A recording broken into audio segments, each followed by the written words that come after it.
예, 안녕하십니까. 저는 디지털 혁신연대 회장과 블록체인 포럼 회장을 맡고 있습니다.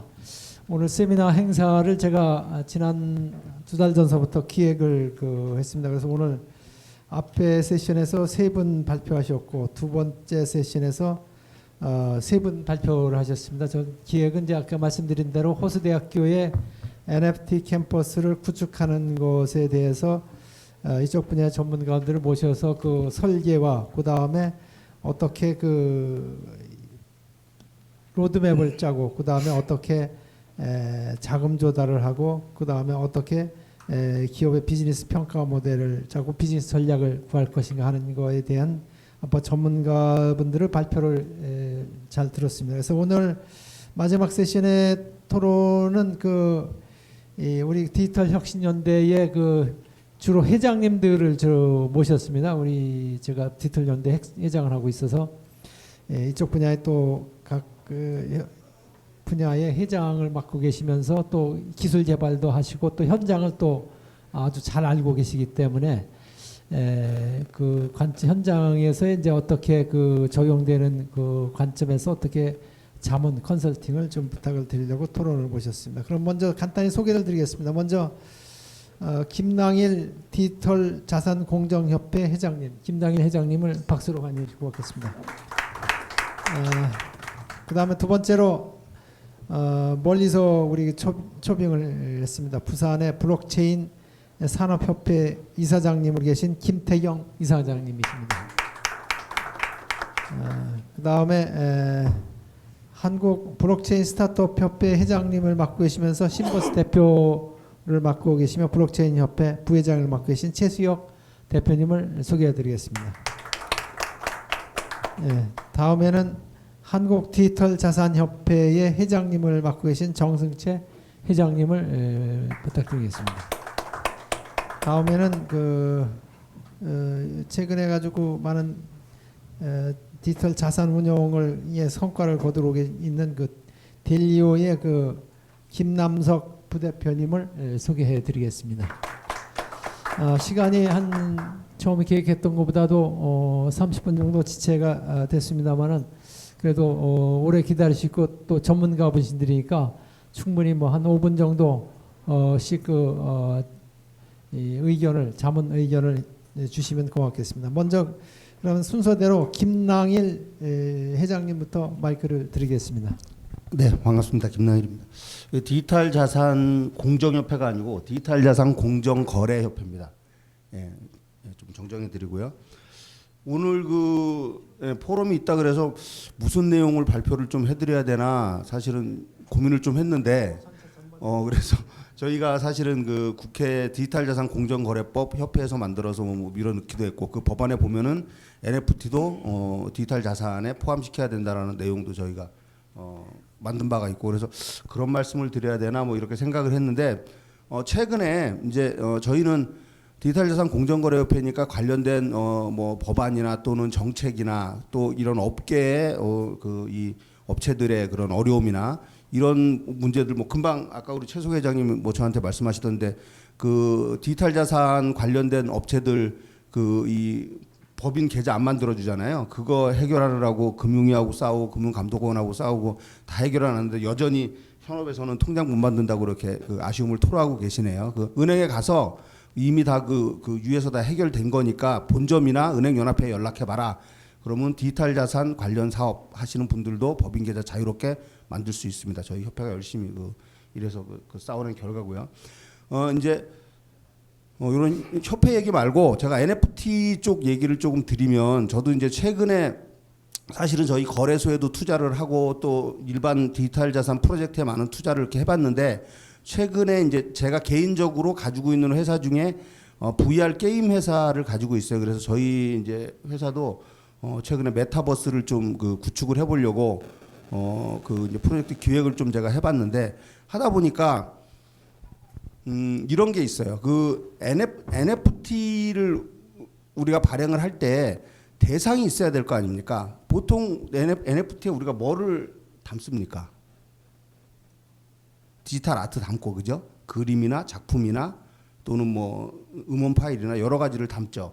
그런데 그 이제 그런 내용이 메타버스로 가면은 NFT를 좀 더 전문적으로 활용할 수 있는 길이 좀 생기는 것 같아요. 그러니까 그 메타버스에서 보통 이제 제가 최근에 그 샌드박스나 이런 걸 이제 그 보면은 NFT로 뭐를 담아서 파냐면은 3D 모델링 한 거를 NFT로 팔고, 그 다음에 캐릭터, 아바타, 무기, 도구, 가상 토지, 랜드, 뭐 요 정도를 담아서 팔아요. 그런데 만약에 샌드박스가 자기가 가지고 있는 어떤 도구, 그 툴을 가지고 NFT를 발행해서 서로 거래를 했다면 샌드박스 내에서만 서로 거래가 되니까 시장이 크게 활성화되기가 힘들겠죠. 그런데 이제 제페토처럼 제페토의 템플릿을 이용해서 유니티에 가서 제페토의 3D 모델링을 해서 오브젝트를 만들어서 제페토에 넘겨주는 상황이라면 얘기가 좀 달라지는 거죠. 그러면 유니티 계열을 이용해서 메타버스를 만들었던 업체들은 그러면 유니티 자체에서, 그러니까 유니티에서는 이미 그런 모든 어떤 도구들 또는 거기서 만들어지는 결과물들을 에셋이라고 칭하거든요. 왜 에셋이라고 칭하냐면 그 자체가 자산이 된다고 이미 오래 전부터 생각을 했던 거죠. 그래서 그게 공통화되기를 바라는 것 같은데 실제로 제가 유니티에서 3D 모델링을 해서 그것을 제페토에 넘겨서 사용할 수 있으니까 유니티에서 만들어진 모델링을 에셋으로 취급하고 그것을 NFT로 만들면은 그것을 만약에 특정 메타버스가 그대로 이양해서 받을 수 있으면은 그 NFT의 활용 가치가 훨씬 강해지는 거죠. 예, 이제 그런 식으로 유니티, 언리얼 이제 이런 계열들이 아마 그런 수순으로 지금 그러니까 메타버스를 만들기 위해서 자체 프로그램들을 계속 만들고 또 프로젝트가 망하고 또 만들고 망하고 이걸 반복하고 있으니까 사실은 산업적 에너지 소비가 굉장히 심하다고 보고 저희 회사도 그런 것 때문에 고민을 많이 하고 있는데, 그래서 그런 공통 툴에 대한 것들 그리고 그 공통 툴을 이용해서 만들 수 있는 거래될 수 있는 NFT가 좀 더 다양화되는 것들, 이런 것들을 좀 제가 생각해 봤고요. 조금 더 그 말씀을 드리자면 그런 메타버스를 활용해서 무언가를 서로 이 공통되게 뭔가 넘긴다는 개념은 지금은 이제 NFT니까 NFT 쪽에도 관련이 있지만 사실은 디지털 자산, 메타버스 내에서 디지털 자산도 메타버스가 그 자체에 어떤 메인넷을 가졌거나 또는 어떤 메인넷의 엔진을 이용했다면 요즘은 이제 레이어 2 시대가 됐으니까 하나의 메타버스 내에서 각각 다른 형태의 코인을 자기가 어떤 마켓을 연다든가 아니면 자기가 어떤 이 메타버스 내에서 비즈니스를 열었을 때 그런 레이어 2를 이용해서 나만의 코인을 빠르게 발행해서 하지만 실제적으로 그런 이 코인의 가치 증명은 메타버스가 가지고 있는 메인넷에서 같이 연결을 해주는 또는 아니면 다른 메인 코인들하고 수합을 하거나 크로스해서 사용하는 방식으로 그런 식으로 메타버스를 좀 구현하는 게 이 전체적인 산업적 효율 그리고 이 수익적인 효율이 좀 좋을 수 있다. 이런 걸 최근에 좀 제가 생각을 했고요. 이제 그런 게 좀 참고가 되시길 바랍니다. 감사합니다.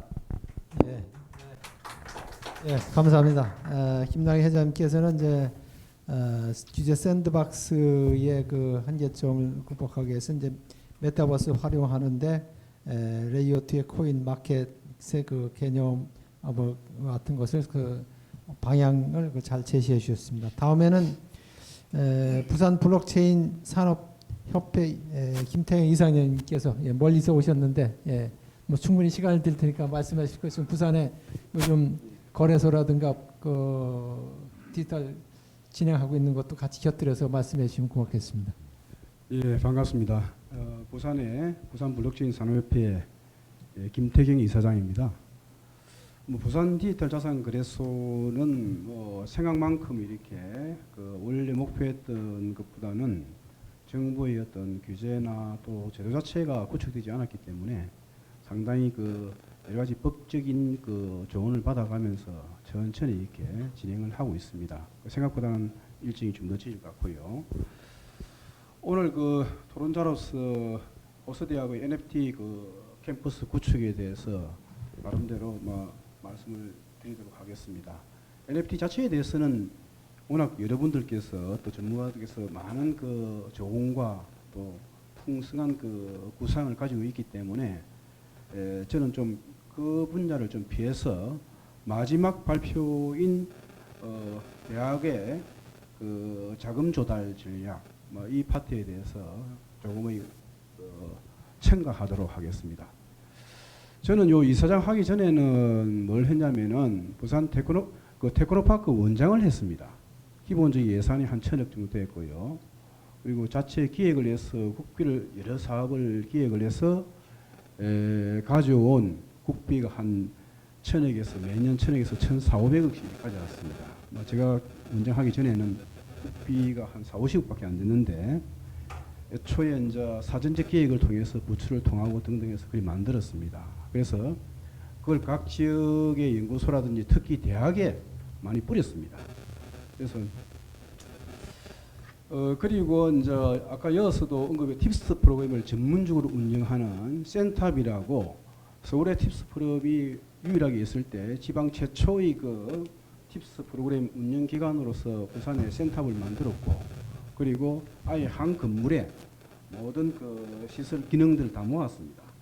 특히 이제 그 스타트업 유치하는 상담하는 기능, 그리고 언제든지 그 업체들이 그 자기들이 시제품을 만들 수 있는 어떤 시설, 이걸 2층에 해놓고, 지방에서 제일 부족한 것이 역시 VC들이었습니다. 그래서 서울의 그 VC들의 지사들을 유치를 해서 한 층에 다 이렇게 모셔놓고 그들이 선정한 기술 기업들을 갖다가 또 한 층에 다 입주를 시켰습니다. 그래서 기본적으로 고수대학이 앞으로 지향해야 되는 것을 다 운용을 해본 그런 실전의 경험들을 가지고 있고, 대학이 어떤 한계를 가지고 있고 그것을 극복하기 위해서는 내부적 역량을 어떻게 강화해야 되는가, 그 부분도 좀 냉정하고 객관적인 시선으로 이렇게 충분히 가지고 있습니다. 어쨌든 고수대학뿐만 아니라 한국 대학 전체가 미국이나 유럽, 특히 미국의 그 스탠포드를 비롯해서 수많은 대학과 비교해서 가지고 있는 상대적인 그 취약점은 뭐냐면은 기술은 있을는지 몰라도 자본이 없다는 것입니다. 그럼 잘 아시겠죠. 그래서 대학 내부의 어떤 내부 자금으로서 대학이 가진 자체적인 기술을 갖다가 사업을 해가지고 성공한다는 것은 제 생각에는 거의 불가능합니다. 어쩌다 하나 외부의 도움을 받아서 하는 것은 성공하는 건 제외하고는. 그래서 기본적으로 내부적 역량을 축적하고 앞서 발표자가 제시한 대로 마찬가지로 외부의 자금 조달을 전문적으로 하고 있는 전문기관과의 네트워킹을 강화하는 것, 이것을 동시에 추진해야 되지 않을까 하는 생각이 듭니다. 무조건 외부 기관에 의존하는 그것도 상당히 한계입니다. 그런 차원에서 내부 역량을 강화하려면은 어떤 식으로 할 것이냐. 그래서 저희들이 이제 주로 한 건 뭐냐면은 대학의 자체적인 기술 지주 회사를 만들어야 된다. 그것도 전문적인 역량 전문가들이 있는 기술 지주 회사를 만들어야 된다. 그것은 기술 지주 회사의 수많은 일들을 전문가들만 채워준다면 수많은 일들을 할 수 있고, 대학에 가진 자금적인 문제, 기술의 거래, 또 외부 자금과 또는 외부 기업과 이거 결합, 이런 모든 문제를 해결할 수 있다 생각하고요. 예를 하나 들어본다면은 기술 지주 회사를 세우고 거기에 엑셀레이터의 등록이 가능하면은 한국 벤처 투자라는 것은 우리 민간 투자 시장이 워낙 취약하기 때문에 투자의 그 마중물 역할을 하기 위해서 정부 중앙부처의 각 기관들이 조 단위 이상의 돈들을 해서 위탁 운영을 하는 곳입니다. 거기서 나오는 모태펀드를 얼마든지 우리가 활용할 수 있는 것이죠. 그런 의미에서 기술 시설 세우고 엑셀 등록을 하고 전문가 충원한다면은 충분히 또 외부 자금을 끌어들일 수 있다. 국가의 자금들을 말씀을 드리고요. 두 번째는 외부 기관, 외부 VC들이 많이 있습니다. 기본적으로 우리가 기업이 성장하려면은 단순 일회성 투자를 받아서는 곤란하고 시드 투자, 창업 단계의 시드 투자부터 해가지고 시리즈 A, B, C DE까지 있습니다. 기업이 규모가 성장함에 따라서 자금이 필요하게 되고 그 적정한 자금은 점점 덩치에 따라서 큰 자금을 갖다가 필요로 하게 되는 것이죠. 그 미국의 실리콘밸리나 등등 이런 데서는 그런 게 아주 잘 발전되어 있기 때문에 기술력 있는 기업들은 그것이 가능하지만은 지역에 있는 기업들은 엔젤 투자 또는 뭐 아주 자그마한 펀드, 뭐 조그만 펀드를 운영하는 이런 업체 외에는 없습니다. 거의 서울에 있습니다. 그래서 아무리 지역에서 기술력 있는 스타트업들을 갖다가 많이 키운다 하더라도 그들은 필요한 자금을 구하기 위해서 거의 자발적으로 또는 서울에 있는 VC들이 상당한 매력을 던지면서 거의 서울로 이탈하게 되고 그것이 지역의 그 어떤 산업적 경쟁력의 약화가 지속적으로 반복될 수밖에 없는 원인이기도 합니다. 그런 차원에서 호서대학 같은 경우는 서울 캠퍼스가 있기 때문에 상당히 유리할 것이고 따라서 이 NFT 캔버스 구축만이 아니라 이것을 이 플랫폼에 참여하는 스타트업들을 어떻게 육성할 것이냐 그리고 단순한 창업 단계를 넘어서 팁스 프로그램을 운영하기 위해서는 글로벌 기술력이 있는 업체의 선정 기준이 아주 엄격하기 때문에 아무나 하지는 않습니다. 거기에 선정되면은 그래서 운용사가 1투자하면은 정부의 각종 지원책 R&D부터 시작해서 많은 것들이 10억까지 기용이 됩니다. 굉장히 매력적인 프로그램이죠. 그런 의미에서 그런 외부의 것들을 이용을 할 수 있으려면은 기본적으로 기업의 성장, 장기적 성장 가능성을 염두에 두고 스타트업 출범에 의한 지원 육성 구상을 해야 한다 이런 말씀을 드리고요. 이 모든 것은 아까 발표하신 그 발표자처럼 전체적인 투자에 관한 이 시스템과 기관과 그 조건과 이걸 잘 알고 있는 이런 사람들의 도움이 필요하고 결과적으로 내부의 그런 전문가들을 충원해야 한다 그런 말씀을 조언을 드리도록 하겠습니다. 네, 감사합니다. 김태경 이사장님께서 아주 중요한 말씀을 해주셨습니다. 지금까지는 우리가 NFT의 기술, 그 다음에 그 마케팅 이러한 측면만 말씀을 드렸는데 가장 중요한 것이 이제 학내 스타트업이 이제 계속 성장하려고 하면 결국 내부 자금만 교비 자금만 가지고는 한계이기 때문에 외부 자금을 이제 어떻게 조달해야 되느냐 하는 것이 성공의 관건인데 제가 지난달에 그 지역균형발전위원회에서 이제 그 윤석열 정부에서 가장 핵심이 이제 지역의 대학을 발전시켜야 되는데 해서 그 지역의 스타트업을 발전시켜야 되는데 거기에 이제 하드웨어적인 거 되어 있는데 거기에 지금 방금 김태경 이사장님 말씀하신 대로 소프트웨어적인 자금 조달 문제가 해결이 안 되기 때문에 자금이 아까 말씀드린 대로 다 90%는 서울에 와 있고 지역에 그걸 어떻게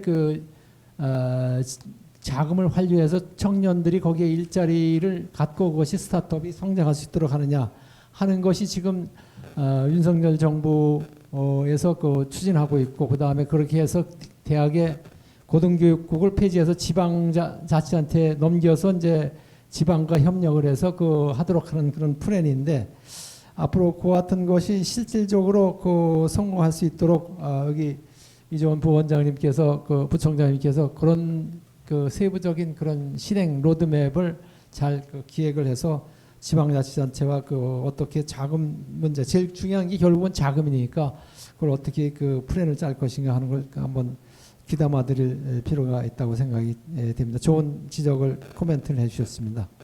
다음에는 왼쪽으로 가서 지금 최근에 베트남도 방문하셨고 그 다음에 메인넷 개발을 성공적으로 하고 계시는 신버스 대표 최수혁 대표님을 토론으로 부탁드리겠습니다.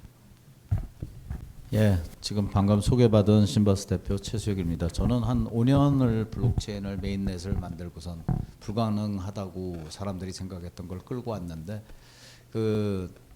저희가 블록체인에 관련된 거의 모든 비즈니스 모델에 대해서 손을 갖다가 거래소나 뭐 이런 걸 빼놓고는 저희가 인프라의 측면에서는 저희가 다 만들어봤어요. 다 만들어봤는데 많은 분들이 학교 주변에서 앱을 갖다가 블록체인을 기반으로 하는 어떤 서비스를 하려고 찾아오는데 이제 제가 오늘 이 NFT 캠퍼스 포럼을 갖다 보면서 이제 발표한 내용들이랑 보면서 제일 먼저 생각한 게 어떤 모델을 갖다가 이제 만들겠다라고 하고 그걸 쓰겠다라고 하는데 그것들이 굉장히 명쾌하지 않아요. 왜냐하면 블록체인이라고 하는 것들 자체가 특히 NFT의 경우는 그냥 디지털 데이터가 거래할 수 있는 형태로 데이터베이스에 블록체인이란 데이터베이스에 저장되는 거거든요. 그 형태는 어떤 모든 것이라도 다 가능해요. 동영상도 가능하고 다 가능해요. 저희 다음 달에 이제 셀렉트라고 셀렉 기반의 NFT 거래소 SNS를 만들어내는데 거기에 들어가 있는 그 주제들은 동영상부터 시작해서 다 있어요. 굿즈 마켓까지 다 들어와요. 근데 그렇기 때문에 어떤 용도로 NFT를 만든 걸까 하는 것들이 되게 중요한 부분이고 제일 먼저 우리가 생각하는 거는 호서대학교가 아까 이제 뭐 경기대학교도 할 수 있고 뭐 이렇게 연합해서 할 수도 있고 하는데 이해 당사자가 누군가 하는 거예요. 그러니까 학생인가 교수인가 연구하는 사람들인가 아니면 뭐 재단인가 그럼 누가 유저일까? 그 유저들이 어떻게 생태계를 만들지? 그거에 대한 디자인이 제일 먼저 분류가 되어야 돼. 이거 가장 단순한 기본적인 서비스 같은 것들은 노상 찾아오는 그 학교들에서 학교 토큰 만들고 싶어요. 안에서 돌리고 싶어요. 그리고 우리 연구한 내용을 갖다가 공유하고 싶어요. 뭐 숙제하고 하는 것들 뭐 학점은 아니지만 그런 것들에 대한 공정성이라든가 공개돼야 되는 건 여기다 올려서 할 수 있게 해주세요. 뭐 이런 것들 많아요.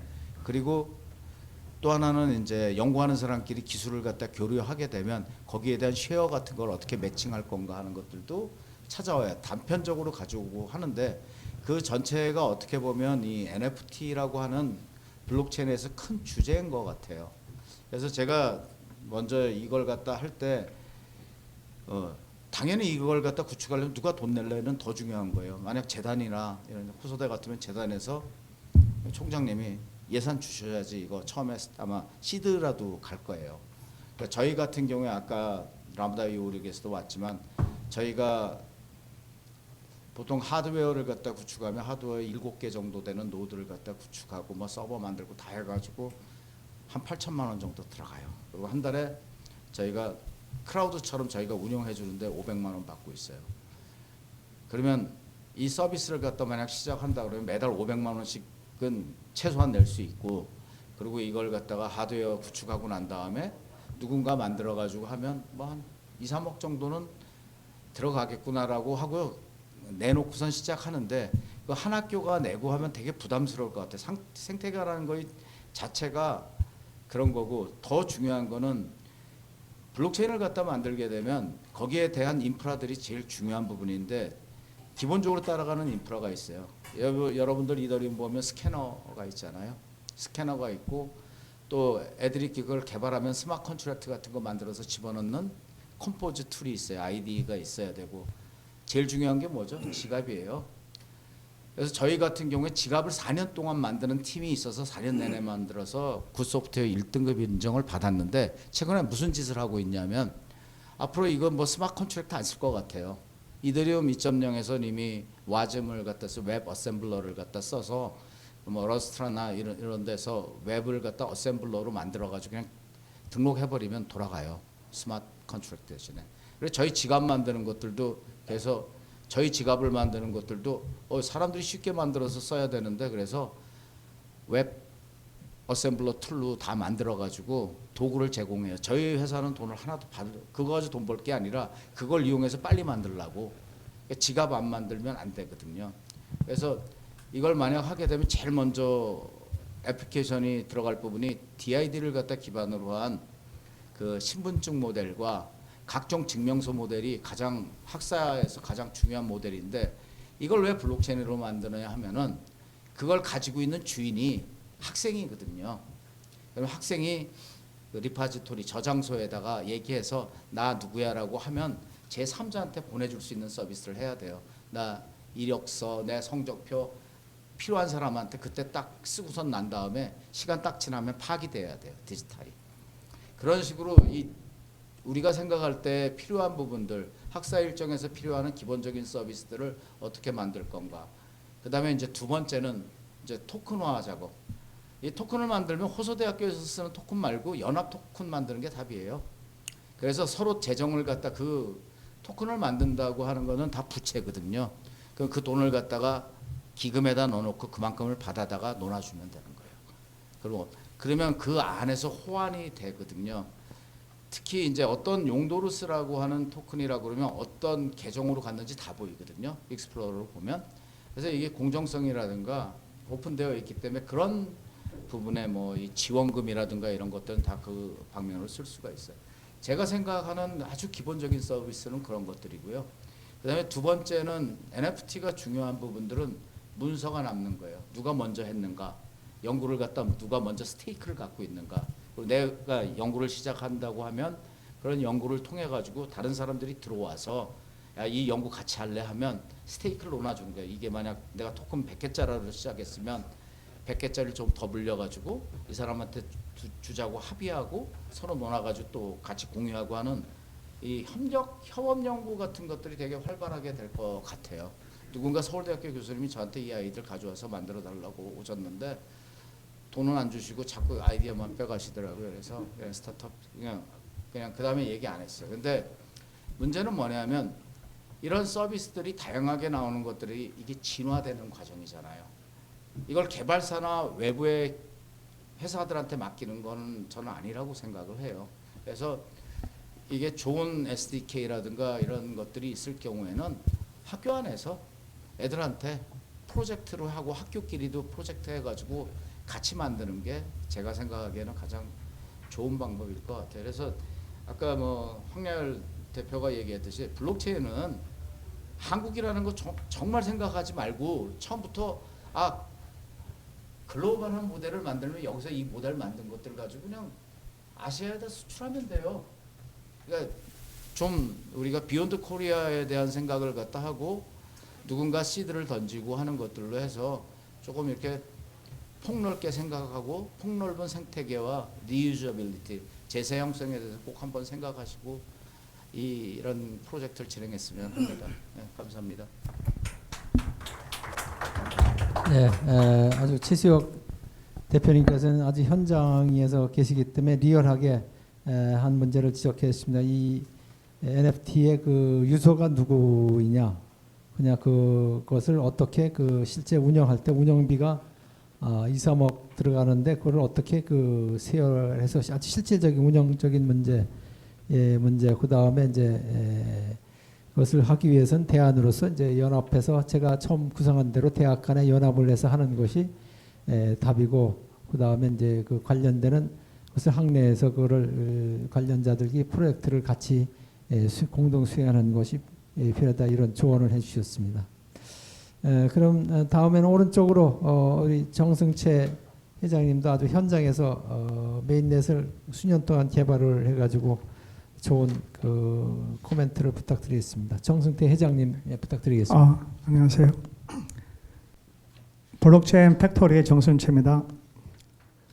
저는 한 7, 8년 동안 이제 로컬에서 서비스를 기획하고 물건을 만들어보고 고객한테 팔아보고 또 그 중에서 잘 된 것도 있고 너무 빨리 만들어가지고 팁스에서 2번이나 떨어졌어요.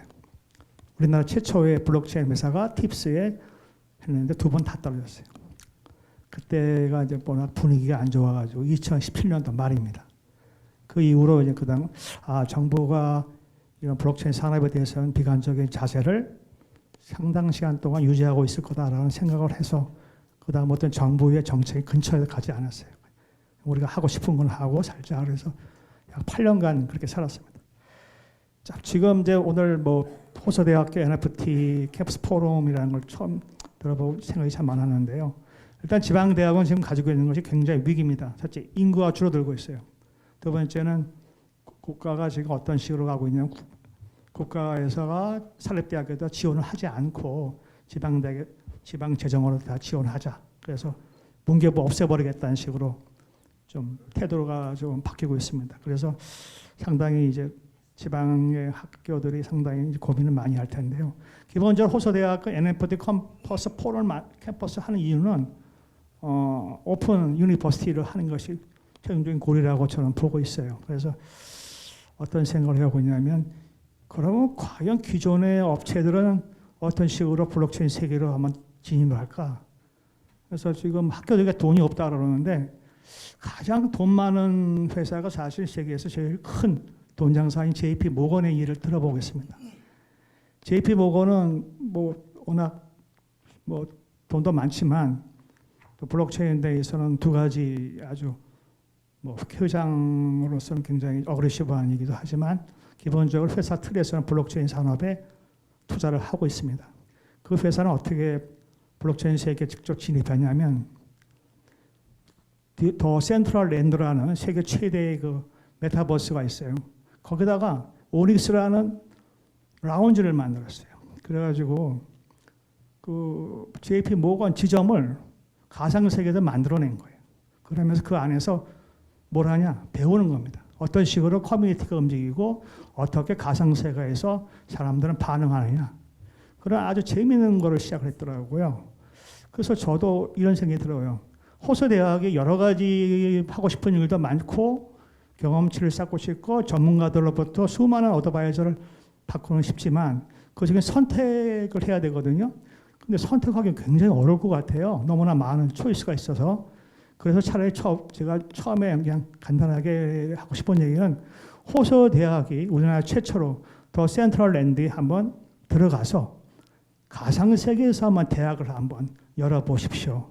거기서 만나는 경험치가 굉장히 중요할 겁니다라고 저는 권하고 싶습니다. 그 다음에 뭐 여러 가지 문제는 그때 만나서 풀어가는 걸로 원합니다. 저는 여기까지만 하겠습니다. 이만. 예, 아주 현장에서 오랫동안 계셔가지고 상당히 어려운 문제점을 잘 지적을 해주셨습니다. 그래서 호스 대학에서도 가상 세계 대학을 한번 구현해보는 것을 어떻겠냐 제안을 해주셨습니다. 다음에는 마지막으로 김남석 델리오 부대표님을 토론으로 모시겠습니다. 반갑습니다. 델리오의 부대표 김남석입니다. 앞서서 이제 기술적인 부분이랑 투자적인 부분, 뭐 원론적인 부분을 많이 말씀을 주셔서요. 저는 조금 더 대학의 학생이라는 부분에 포커싱을 해서 한번 말씀을 좀 드려볼게요. 제가 꽤 오래전이지만 대학 시절에 어떤 모 기업에 그 워크숍을 패널로 갔었어요. 대학생 때. 그때 이제 광고 대행사에서 그 이제 어떤 세대의 행태에 대한 보고서를 발표를 하는데 이런 얘기를 했어요. 대학생들은 디지털 기기를 가지고 이동하면서 강의를 듣고 노트북으로 필기를 하고 그리고 이북을 보고 끝나고 클럽에 가서 자유롭게 논다. 그런데 제가 손들고 뭐라고 했냐면 제가 대학생인데 우리 과에서 클럽 가는 사람 한두 명도 없는데요. 그 돈 많은 사람들이 친구들이 노트북 있는 친구 별로 없어요. 이렇게 얘기를 했어요. 그러니까 즉 NFT라는 게 분명히 시장은 늘어나고 있고 어떤 규모 너무너무 늘어나고 있죠. 하지만 과연 우리 대학생들에게 이 NFT라는 게 어떻게 적용이 되고 그들이 정말 그것을 사고 팔고 있으면서 그걸 가치로 느끼고 있을까라는 부분으로 시작하는 점 가장 중요한 포인트라고 생각을 하고요. 여전히 우리가 그렇다면 NFT에 갇히게 되면은 더 많은 것들이 열려 있고 앞으로도 많이 바뀔 것인데 우리 스스로 NFT에 갇혔을 때 더 안 좋은 영향이 생길 수 있다라는 부분을 먼저 전제로 깔고요. 여태까지 나왔던 키워드 중에 두 가지에 접목해서 말씀을 먼저 드리면 첫 번째 웹3라는 단어가 정말 많이 나왔죠. 웹3는 어떤 기술이 아니죠. 저희가 지향해야 될 어떤 철학입니다. 웹2를 가지고 이제 20년 가까이 운영을 하면서 어떤 플랫폼에 대해서 맡겼더니 뭐 개인정보 유출이 되고 한 플랫폼이 문제가 됐더니 뭐 갑자기 우리나라 마비되고 자 이제 개개인이 중심이 되는 시대 웹3를 지향하는 형태가 됐고요. 그렇다면 이제 어찌 보면 호서대학교도 하나의 플랫폼이고 그 안에서 과연 우리가 웹3를 주입하게 된다면 NFT를 주입하게 된다면 이것이 과연 우리가 지향하고자 하는 어떤 웹3의 지향점이 맞을까? 라는 부분이고요. 그러면 다시 한번 이어서 이야기를 하면 두 번째 키워드로 이거 역시 많이 나온 키워드입니다. 경험이죠. 저희는 어떤 NFT를 주는 게 아니라 NFT를 통해서 그들에게 경험을 주는 겁니다. 스타벅스에서 오디세이라는 NFT 어떤 그 플랫폼이 나왔는데 그 안에는 NFT라는 단어가 전혀 없어요. 스타벅스에서 고객에게 어떤 체험을 하고 어떤 경험을 주고 어떻게 그들을 충성 고객으로 이끌 것이냐라는 부분에만 포커싱이 돼 있었고요. 여전히 제가 대학생 때를 생각해 보면 너무 소중했던 경험들이 있습니다. 제가 어떤 수업을 들었고 어떻게 수업 포트폴리오를 짰고 그때 정말 값진 팀 어떤 발표를 하고 혹은 제가 레포트를 정말 열정적으로 썼던 것들 그런 것들이 지금 제 인생에 축적되지 않고 있는 게 너무너무 마음이 아픈 현실인데 지금 그런 것들이 이제 저희는 NFT다라는 부분을 버렸을 때 버리자는 게 아니라 먼저 그들에게 어떤 가치로서 그걸 축적시킬 수 있는 부분들 대한 이야기를 하는 게 맞다고 생각을 하고요. 나아가서 이제 다가올 미래는 어떤 개인의 정책, 경제 생태계, 나의 어떤 지식 생태계가 확장되는 시기입니다. 그래서 크리에이터가 직업이 아니라 내가 크리에이터가 되는 거고 모두가 크리에이터가 되는 거고 나의 레코드화된 그 NFT가 가치가 돼서 나의 인생의 포트폴리오가 쌓이는 과정에서 이제 이 호서대학교가 만드는 대학에서 만드는 NFT는 그런 가치를 전달할 수 있어야 됩니다. 그거에 대한 첫 시작은 일단 첫 번째는 편의성이겠죠. 뭐 어떤 나의 증명서라든지 증명에 관한 부분이 만들어질 것이고 두 번째는 어떤 투명성, 뭐 성적에 대한 부분 여러 가지 투명성이 만들어질 건데요. 여전히 이제 어떤 지식 컨텐츠, 지적 컨텐츠, 재산권에 대해서 우리가 NFT화 한다면 최근의 트렌드는 어떤 AI가 레포트도 써줄 수 있는 뭐 곡도 만들고 레포트도 써주는 시기에서 과거랑 똑같은 방식의 컨텐츠를 생산하는 부분부터 바꿔야 될 거고요. 뭐 AI가 써준 레포트가 NFT화 된다고 해서 의미가 없죠. 그런 부분들 저희가 천천히 단계별로 하면서 다가오는 어떤 미래의 기술적인 부분을 하나하나 접목하는 게 가장 중요하다고 생각을 하고요. 마무리를 짓면 어쨌든 학생 중심 그리고 어떤 트렌드적인 기술의 접목이 아니라 지속 가능한 기술의 가치를 접목시킨다는 것. 그래서 NFT에 저희가 너무 갇히지 말고 그들에게 우리가 줄 수 있는 그 가치에 포커싱을 하는 부분이 가장 중요하다고 생각하면서 마치겠습니다. 김남석 대표께서는 아주 학생의 입장에서 아주 그 현을 어떻게 그 가치를 부여할 것인가 하는 것에 대해서 그 지적을 해주셨습니다. 예, 그러시면은 오늘 장장 4시간 동안 호스대학교 NFT 캠퍼스 구축에 대해서 발제와 그다음에 9분의 그 생생한 리얼한 그 토론 지원을 그 해주셨습니다. 오늘 이 자료는 저희들이 유튜브에 그 계속 생중계하고 그 다음에 나중에 홈페이지도 등록을 하고 나중에 호세대학에도 그 제공할 테니까 나중에 토론 나온 이 내용을 잘 정리하셔서 나중에 현재 호세대학교에서 그 앞으로 어떻게 성공적으로 다음 단계에서 그 진행할 것인가 하는 좋은 참고 자료로 삼아 주셨으면 오늘 행사에 그 상당히 뜻깊은 내용이 되겠습니다. 예, 오늘 행사는 이것으로 마치도록 하겠습니다. 예, 감사합니다.